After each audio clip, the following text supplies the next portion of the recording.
थे परि ऊबरे गुरु की लहरी चमकी, भेड़ा देखा जरा उतरी पड़े फरंकी। अगली साखी में कबीरदास जी कहते हैं कि बूढ़े थे पर उबरे, बूढ़े मतलब डूब ही गए थे, उबरे मतलब बच गए। गुरु की लहरी चमकी, लहरी यानी गुरु के ज्ञान का प्रकाश चमका।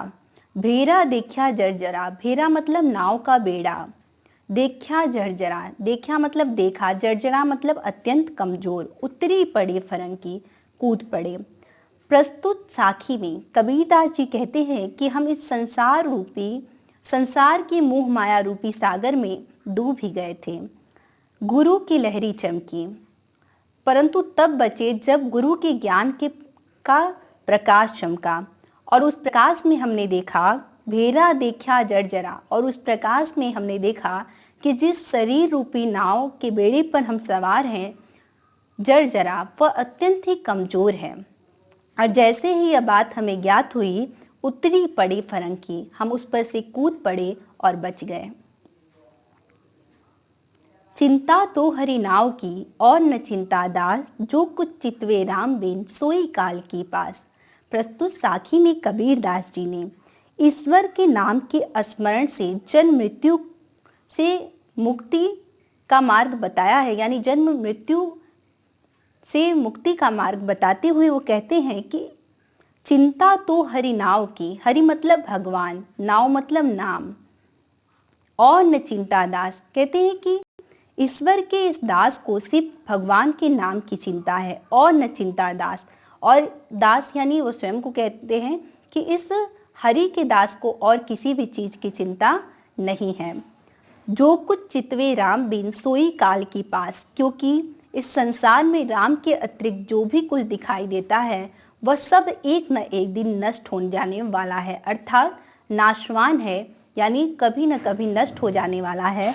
परंतु सिर्फ एक राम का नाम ही है जो कि काल के बंधन से परे है। कहते हैं कि इस हरि के दास को सिर्फ हरि के नाम की चिंता है और किसी भी चीज की चिंता नहीं है, क्योंकि इस संसार में राम के अतिरिक्त जो कुछ भी दिखाई देता है वह सब एक न एक दिन नष्ट हो जाने वाला है। तू करता तू भया, मुझ में रही न हूँ, बारी फेरी बली गई जित देखूं तित तो।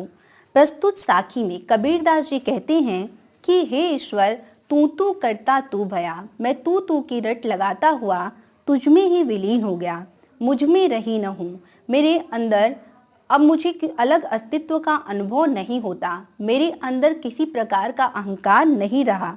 बारी फेरी बली गई जित देखूं तित तो, बारी फेरी मतलब जन्म मरण का चक्र, बली गई, और जैसे ही मैं तुझमें विलीन हुआ, मैं जन्म मरण का जो चक्र है बली गई मतलब जल कर समाप्त हो गया।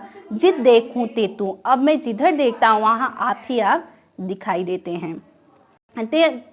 प्रस्तुत साखी में कबीरदास जी कि मैं तू की रट लगाता हुआ तुझ में ही विलीन हो गया, अर्थात अब मुझे अपने अलग अस्तित्व का अनुभव नहीं होता है।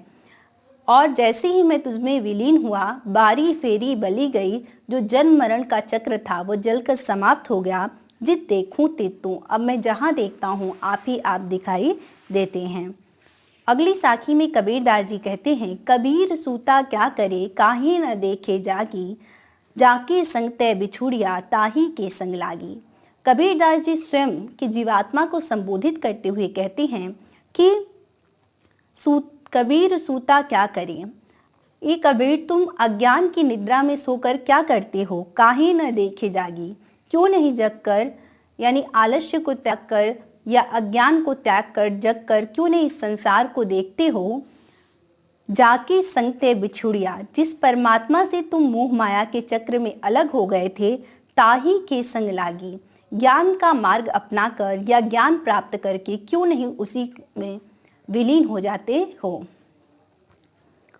अगली साखी जो कि इस प्रकार है, केसो कही कही कूकिए ना सोइए असरार, राति दिवस के कूकने कबहू लगे पुकार। प्रस्तुत साखी में कबीरदास जी कहते हैं कि केसो कही कही कूकिए, केसो अर्थात राम या अर्थात भगवान का नाम लेकर हमेशा कूकिए मतलब पुकारते रहिए। ना सोइए असरार, असरार यानी आलस्य, आलस्य में पड़कर न सोइए। राति दिवस के कूकने, क्योंकि रात दिन पुकारते रहने से कबहू लगे पुकार, कभी न कभी आपकी पुकार ईश्वर तक अवश्य पहुंचेगी। कबीरदास जी कहते हैं कि भगवान का नाम लेकर हमेशा पुकारते रहिए, आलस्य में पड़कर न सोइए, क्योंकि रात दिन पुकारते रहने से कभी न कभी ईश्वर तक आपकी पुकार अवश्य पहुंचेगी। लंबा मार्ग दूरी घर, बिकट पंथ बहुमार, कहूँ संतु क्यों पाइए, दुर्लभ हरि दीदार। प्रस्तुत साखी में हरि के दर्शन की कठिनाइयों का उल्लेख करते हुए कबीरदास जी ने कहा है कि लंबा मार्ग दूरी घर, जो ईश्वर का घर है उसका मार्ग बहुत ही लंबा है। विकट पंथ बहुमार, पंथ मतलब रास्ता, विकट मतलब कठिनाई, और ईश्वर तक पहुंचने का जो रास्ता है वो बहुत ही कठिन है, क्योंकि उसमें लोभ, काम, क्रोध, मद इत्यादि ऐसे बटमार हैं जो कि पथिक, जीवात्मा रूपी पथिक को ठग लिया करते हैं। कहो संत क्यों पाइए, दुर्लभ हरि दीदार, इसीलिए संत, हे संतो, ईश्वर का जो दीदार अर्थात साक्षात्कार है वो अत्यंत ही दुर्लभ है। कहते हैं कि जो ईश्वर तक पहुंचने का मार्ग है वो अत्यंत ही लंबा है। विकट पंथ बहुमार, और अत्यंत कठिनाइयों से भरा हुआ है, उसमें लोभ, क्रोध, मोह ऐसे बटमार हैं जो जीवात्मा रूपी पथिक को ठग लिया करते हैं। हे संतो, इसलिए हरि का दीदार करना यानी साक्षात्कार करना या दर्शन करना अत्यंत ही कठिन कार्य है। आज के लिए बस इतना ही। एक बार फिर से जुड़ेंगे हम आपसे आगे की व्याख्या को लेकर। तब तक के लिए धन्यवाद। जय हिंद, महादेव। घर रहें सुरक्षित।